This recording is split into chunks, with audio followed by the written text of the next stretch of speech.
My dear citizens of Trinidad and Tobago, good evening.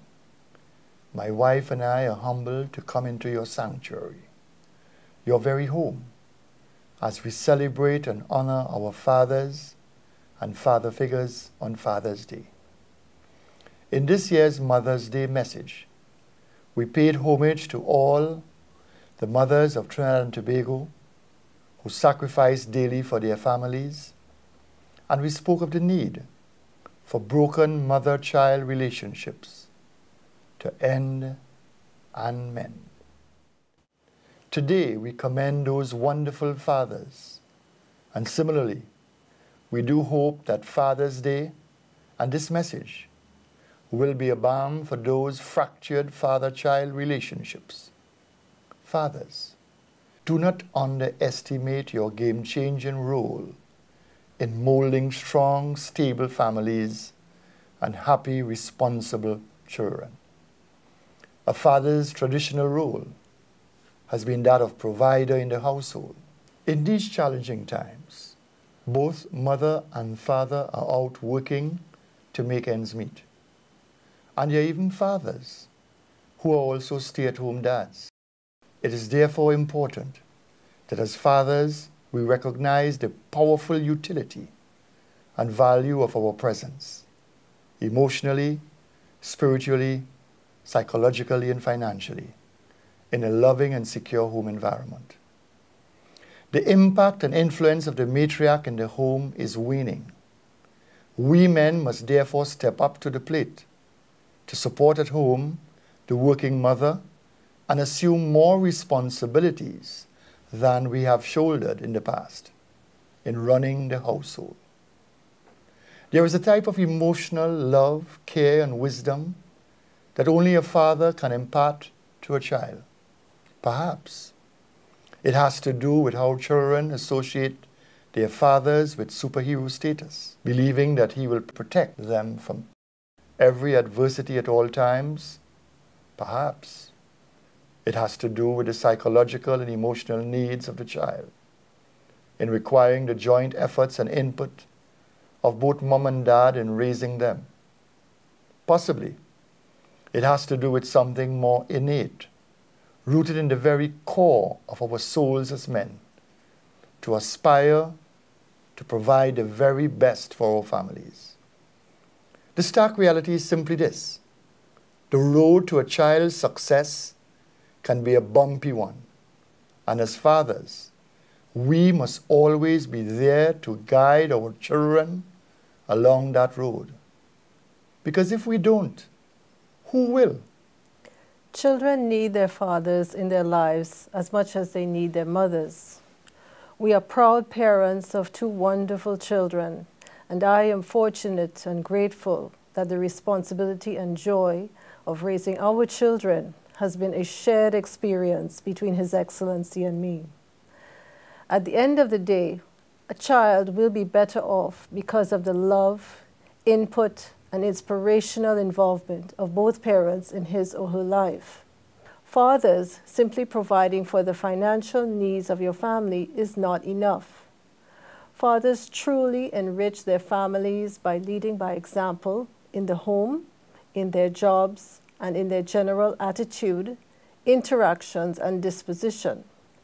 I salute you, fathers, today who lead by example to continue to be positive role models, not only for your own children, but for your communities at large. I remember as a little girl growing up in deep South Trinidad, and while indeed my father was one of my greatest role models and heroes, there was always a priest, a pundit, an imam, or a male school teacher in the village who all the little boys and girls would regard and respect as men of honor, standard, and integrity.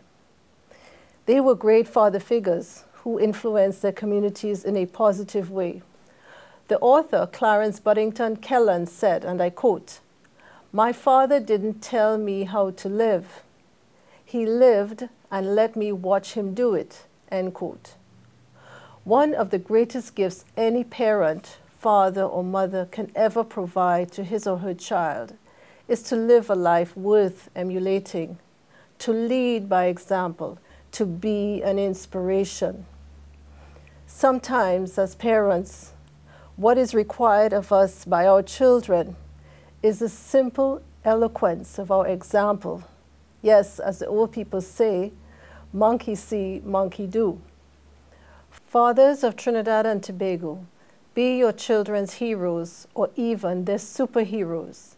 And when that is done, be decent, kind, and towering pillars of strength and respect for your nieces, nephews, for the community's children, and even for the child who may be a stranger to you, but who may be in dire need of a father figure to look up to.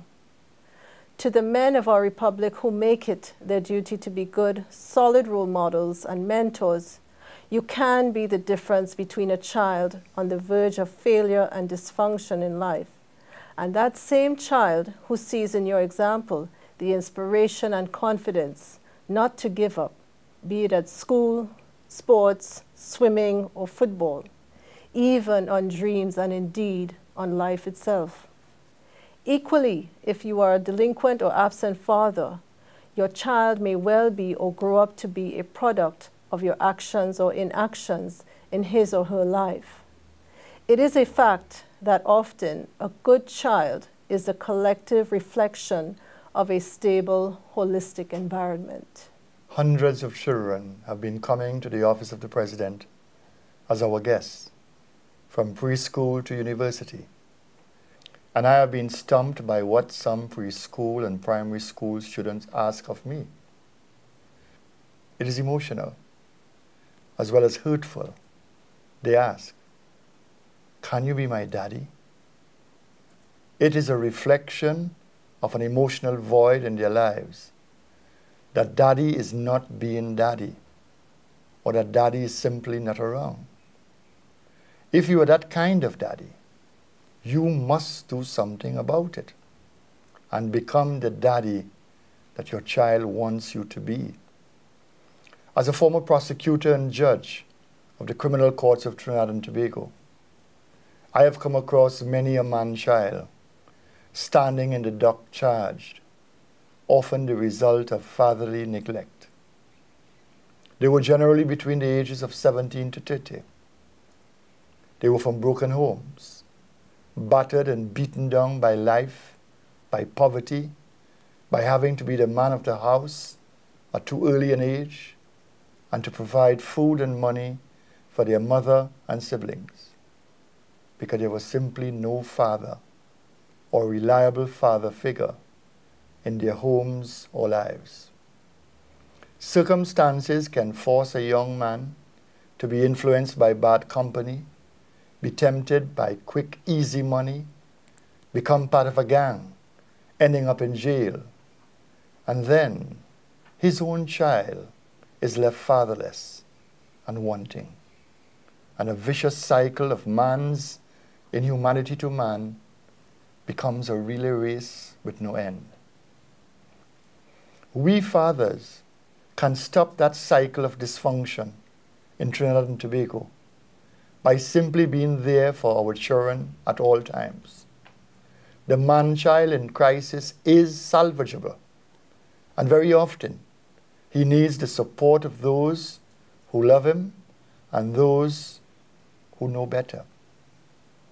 I live in eternal hope because as a former criminal judge, I initiated the Bail Boys Project, a program working to take young criminals off the street, empowering them to become law-abiding citizens. Now, there is no quick fix, but a potent solution is the power that a father can wield with disciplined love. The American author, Frederick Douglass, stated, and I quote, "It is easier to build strong children than to repair broken men." End of quote. Think about it. Consider how many less broken and damaged men we would have among us if we all did our part in building strong children from inception. In our daily lives, therefore, and from one father to the many fathers of this nation, build your children up. Fortify them in a way so that we can become exemplary adults of this republic. Fathers, teach your sons to be respectful and kind to women. And do so first of all by your example and conduct at home. In Trinidad and Tobago, we are plagued by a culture that thrives on denigrating and belittling women. And this must stop. You don't have to be a bully to be a strong man. And we must teach our sons by example how to treat wives, girlfriends, and partners. A man is no less a man because he is a gentleman.